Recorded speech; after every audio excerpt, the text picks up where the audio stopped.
It was a dreary and rainy evening in the small town of Millfield. Sarah was the last one to leave her office, and she was in a hurry to get home. The rain was coming down hard, and the wind was howling through the trees, making it impossible for her to hear anything else. While walking down a deserted street, a car suddenly pulled up beside her, and a tall and thin man with a sinister smile on his face jumped out. Before she could react, he grabbed Sarah's arm and pulled her into the car. Sarah tried to scream, but the man covered her mouth with his hand. The car drove off, and Sarah had no idea where they were going as the man drove deep into the countryside, away from the safety of the town. After what felt like hours, they arrived at an old and rundown house deep in the woods. The man dragged Sarah inside, throwing her onto a dirty mattress in the corner of the room. He tied her up and left her there, alone in the darkness. Days turned into weeks, and Sarah lost all sense of time. She had no idea when her next meal would come, or if she would ever be rescued.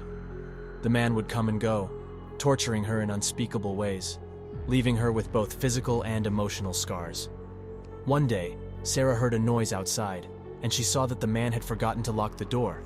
She saw her chance to escape, and managed to free herself from the ropes. She ran as fast as she could through the woods, but the man was not far behind her, and she could hear his footsteps getting closer and closer. She stumbled and fell, and the man caught up to her, grabbing her by the hair and dragging her back to the house. Sarah thought it was all over, but then she saw something that made her blood run cold. The man was not alone. There were others in the house, all of them just as twisted and evil as he was. They took turns torturing Sarah, and she thought she would never escape. But then, a miracle happened. The police had been searching for her for weeks, and they finally found her. The man and his accomplices were all arrested, but Sarah was never the same again.